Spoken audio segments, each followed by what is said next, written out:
एबसुनि बानजायनायाव civil service एग्जामिनेशननि special orientation हाबाफारि लानाया दिनैनिफ्राय जागायबाय।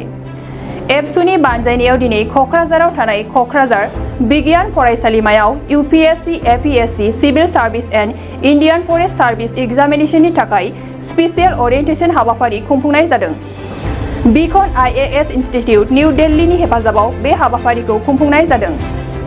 बे हाबाफारिखौ दिनैनिफ्राय जागायनानै चिरां जिल्लानि बिजनी, बाक्सानि मुसलपुर, उदालगुरि, सनितपुरनि तेजपुर आरो गुवाहाटी गासै मोन 6 जायगाफोराव होखानाय खालार बादि हाबाफारिखौ लानाय जागोन होननानै मिथिहोदों।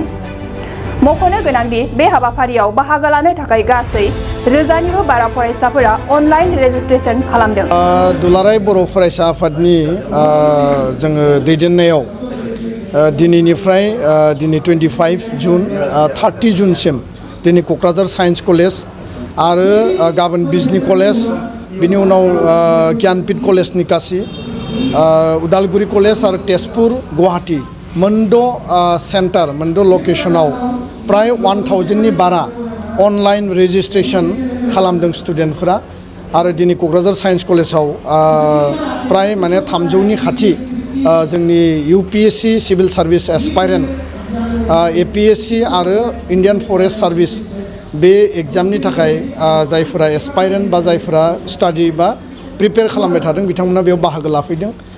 दुलाराय बर' फरायसा आफादा 2012 निफ्राय जोङो ओरिएन्टेशन हाबाफारिखौ स्टार्ट खालामदों आरो जोंनि ओरिएन्टेशनाव जोङो स्टुडेन्टफोरखौ मटिभेशन होनाय, गाइडेन्स होनाय, बिथांमोनखौ जोङो बोरै फेसिलिटेट खालामनो हायो आरो जोंनि जायगायाव जायफोर गोदान आईएएस, आईपीएस मोननाय गोदान अफिसारफोर फैदों डिस्ट्रिक्ट लेभेलाव एसपी बा एडिशनेल एसपी, सोरबा डीसी, एसडीओ सिविल आरो लोगोसे बिदि माने जायफोर गोजाम, जायफोर माने रिटायार्ड जाबाय, मोस्ट एक्सपिरियेन्स बिथांमोनखौ लानानै सिगांनि समाव जों खालामबाय थादोंमोन।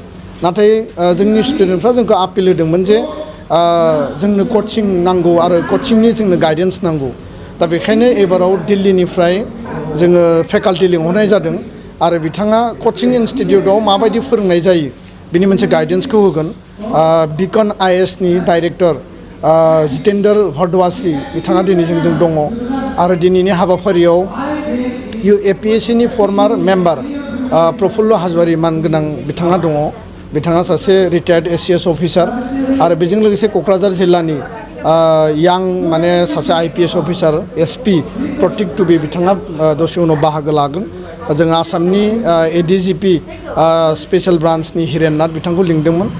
गुवाहाटीयाव अम्बुबासी मेला आरो बायदिसिना सिटुएशननि थाखाय बिथाङा बेयाव माने दिनै बाहागो लानो हायाखै, नाथाय मोनद' लकेशननि बबेबा नङा बबेबा लकेशनाव बिथाङाबो बाहागो लागोन।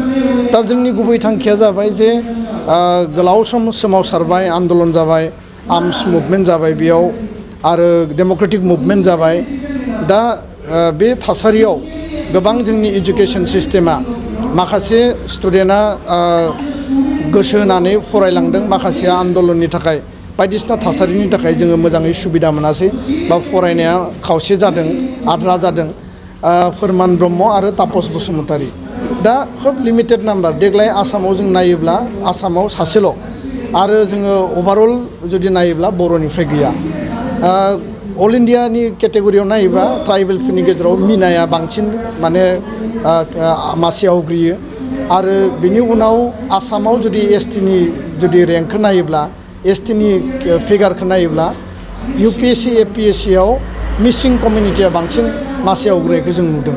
दा बेखायनो बर' कमिउनिटिनि पपुलेसना 22 लाखनि बारा आरो दिनै बर' कमिउनिटिया टिचिं लेभेलाव दङ, अफिसियेल लेभेलाव दङ। मेडिकेल इन्जिनियारिं जायफोरा सिनसियार आरो साउन्ड, जायफोरनि फेमिलिया मोजां कम्फर्ट माने मोजाङै फरायहोनो हायो, बिसोरो मेडिकेल इन्जिनियारिं चइस खालामो। किन्तु यूपीएससी, सिविल सार्भिस बा एपीएससीखौ टारगेट खालामनायखौ जों खम नुनो मोन्दों। दा बेखायनो बेखौ वान काइन्ड अफ मटिभेशन, एवारनेस, बिथांमोननि डेडिकेशन, बिथांमोननि हार्ड वर्कखौ बोरै जोङो लानानै सिरियास अफ दा सिरियास स्टुडेन्टखौ जों बोरै मदद होनो हायो आरो 11 लाख जि अल ओभार इन्डिया एप्लिकान्ट बिनि गेजेराव 10,000आ मेन्स क्लियार खालामो, बिनि उनाव फाइनेलि नोङो सेलेक्शन जायो 800 बा 1000। 11 लाखनिफ्राय नोङो 1000 सेलेक्शन बेसेबां माने काट जायो दा बेखायनो बे नाम्बार्सआव बे केटेगरियाव जोंनि बर' केन्डिडेट बर' स्टुडेन्टफ्रा मासि आवग्रिनांगोन दा बेखायनो एबसुआ जेब्लाबो बे लेभेलनि स्पन्सरशिप बे लेभेलनि गाइडेन्सखौ होनो थाखाय जोङो राजि आरो जों बेखायनो बे हाबाफारिखौ लादों आं बयबो स्टुडेन्टखौ आपिल खालामबाय उननि जि सेन्टाराव बाहागो लानो गोनां दङ साफ्रोमबो जाहाथे मोजाङै बाहागो लायो आरो खोब मोजां गाइडेन्स जोंनि जायफोर स्पेसियेल इनभाइटेड फेकाल्टि दिल्लीनिफ्राय फैदों आरो लकेल जायफोर अफिसार इनभाइटेसफोर दङ बिथांमोननो प्रेजेन्टेसन होदों। मोनसे फोसावथाय खैराबारि उपेन्द्र नेशनेल एकाडेमि फरायसालियाव देग्लायनिफ्राय 10 थाखोनि मुं थिसननाया सोलिगासिनो। फरायसुला आरो फरायसुलिफ्रा थाखो 10आव मुं थिसननो गोनो गोथो जानानै दंब्ला एबा देग्लायनि मेट्रिक आनजादाव उथ्रिना गुबुन फरायसालिमाफोराव मुं थिसननायाव मानिबाफोर जेंना नुजाथिदोंब्ला नोंथांमोना जिंगा दासि खैराबारि उपेन्द्र नेशनेल एकाडेमि फरायसालिया नोंथांमोननो थाखो 10नि सोलोंथाइ लानो खाबु होदों आरो बे फरायसालियाव दा मुं थिसननाया सोलिगासिनो दं। बे फरायसालिया उदालगुरि जिल्लायाव दं। मख'जाथावदि बे फरायसालियाव देग्लायनि मेट्रिक आनजादाव गासै 80 सा फरायसुला फरायसुलिफ्रा गासैबो मोजां जौखोन्दो लानानै उथ्रिसार जानो हादों। बे फरायसालियाव थानो थाखाय हस्टेलनिबो सुबिदा मोननो हागोन। गोबां मिन्थिनो थाखाय 6003576723 8486610047 आरो 9101511040 जानबुं अनजिमायाव जगाजग खालामनो हागोन।